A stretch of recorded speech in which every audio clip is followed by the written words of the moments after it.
오늘 온라인이 갑자기 뜨거워진 이유. 화려한 컴백도 아니고 신곡 티저도 아니었습니다. 17세 가수 빈에서라는 이름이 실시간으로 퍼진 건 무대 위 박수 소리 때문이 아니라 한 줄의 SNS 고백 때문이었죠. 평소라면 귀엽게 팬들에게 인사하고 연습 근황을 올리던 계정에 예상과 전혀 다른 톤의 글이 올라왔다는 겁니다. 짧지만 무겁고 담담한데도 마음이 철렁 내려앉게 만드는 내용. 그리고 그 글이 올라온 뒤부터 상황은 걷잡을 수 없이 커졌습니다. 영상에서 전해진 바에 따르면 빈에서는 인스타그램을 통해 자신이 겪은 슬픈 일을 털어놓았습니다. 구체적인 상황 설명이 모두 공개된 건 아니지만 핵심은 분명했어요. 방송 현장과 관련된 자리에서 본인이 모욕감을 느꼈고 누군가의 행동이 선을 넘었다는 취지였다는 것. 여기서부터 팬들의 감정은 단숨에 끓어오르게 됩니다. 왜냐하면 빈에서는 아직 미성년자이고 무엇보다 현장이라는 공간은 팬이 대신 들어갈 수 없는 곳이기 때문이에요. 화면 밖에서 무슨 일이 있었는지 우리는 전부 알 수 없는데 당사자가 상처받았다고 말하는 순간 그 공백이 공포로 바뀌어 버리거든요. 그리고 곧바로 온라인에는 TV조선 스태프가 부적절한 언행을 했다는 주장들이 빠르게 번졌다고 합니다. 여기서 중요한 건 이 단계에서 억측이 섞이기 시작한다는 점이에요. 분노가 커질수록 확인되지 않은 말도 같이 달립니다.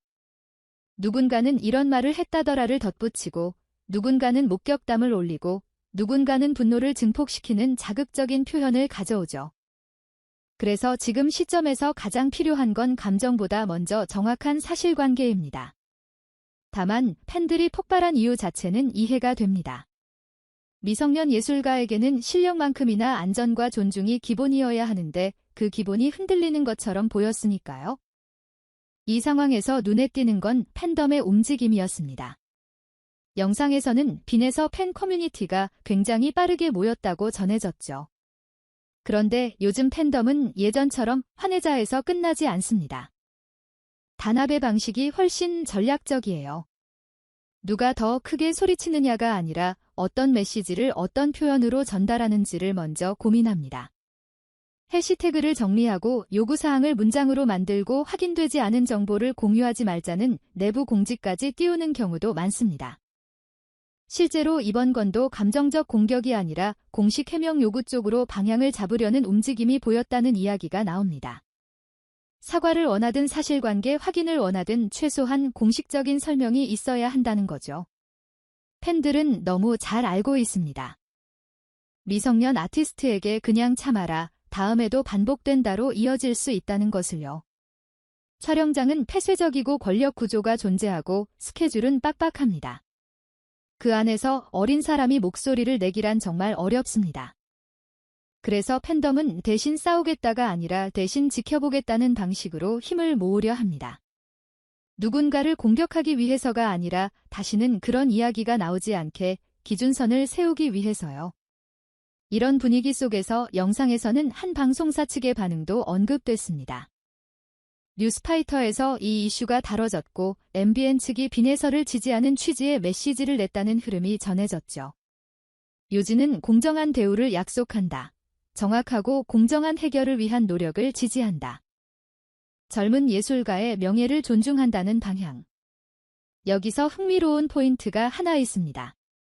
이 사건이 단순히 한 사람의 기분 문제로 소비되지 않고 산업의 윤리로 확장되고 있다는 점이에요. 어린 가수의 상처가 곧 어른들의 시스템을 묻는 질문으로 바뀌고 있는 겁니다. 사람들이 특히 예민하게 반응하는 이유는 빈에서가 단지 귀여운 아역으로만 존재하는 아이가 아니기 때문입니다. 무대 경험이 많고 실력으로 평가받아온 어린 가수죠. 그런 아이가 나는 모욕을 느꼈다고 말하는 순간 대중은 단순히 감정에 공감하는 걸 넘어서 이렇게 생각합니다. 저 아이가 저 정도로 말할 정도면 얼마나 참고 있었던 거야. 어린 사람은 오히려 상처를 말로 정리하는 데 서툴고 대개는 주변을 더 의식하잖아요. 그런데도 글을 올렸다는 건 그냥 속상해서가 아니라 필요해서였을 수 있다는 해석이 나옵니다. 더 이상 묻히면 안 된다고 느꼈다든지 누군가가 같은 일을 겪지 않길 바랐다든지요. 이제 질문은 명확해집니다. 첫째, 그 자리에서 실제로 어떤 일이 있었나?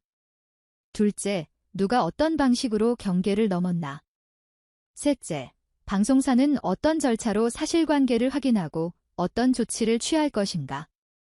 넷째, 당사자인 미성년 예술가를 어떻게 보호할 것인가.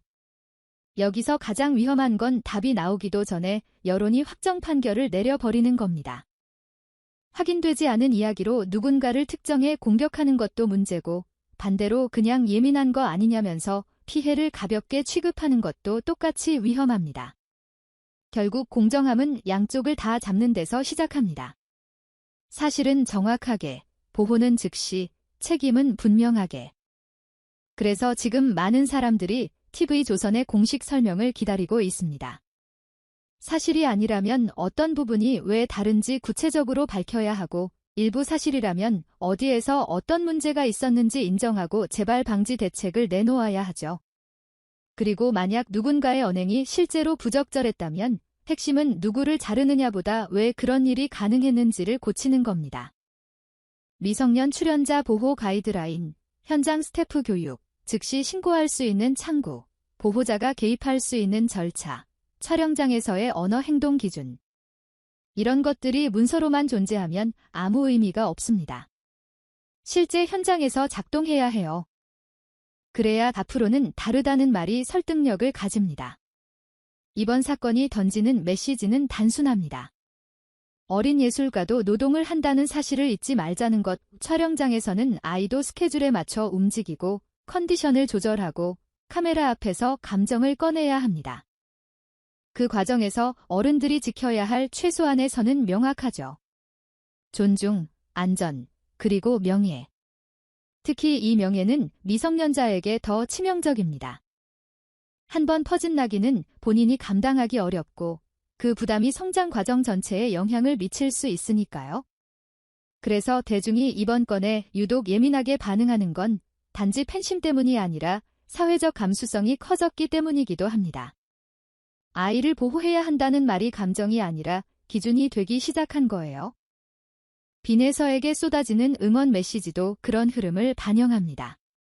단순히 힘내가 아니라 너 잘못 아니다, 말해줘서 고맙다, 우리가 지켜볼게 같은 문장이 많다는 거죠. 응원이 위로를 넘어 방패가 되는 방식. 동시에 연예계 동료들과 관계자들이 보내는 지지의 말도 언급되면서 이번 일이 개인의 감정 싸움으로 축소되지 않게 만들고 있습니다. 결국 이런 사건은 해결 방식이 더 중요합니다. 빠르고 정확하고 투명하게. 그리고 무엇보다 당사자를 조용히 보호하면서도 원칙은 공개적으로 세워야 합니다. 마지막으로 한 가지는 분명합니다. 지금 필요한 건 더 큰 소문이 아니라 더 정확한 설명입니다. 누구든지 확인되지 않은 내용을 확대 재생산하면 정작 가장 보호받아야 할 사람에게 상처가 더 커질 수 있어요. 반대로 별일 아니다라고 덮어버리면 그 침묵이 다음 피해를 부릅니다. 그래서 이 사건의 결말은 팬덤이 얼마나 화났는지가 아니라 업계가 얼마나 책임있게 움직였는지로 기록될 겁니다.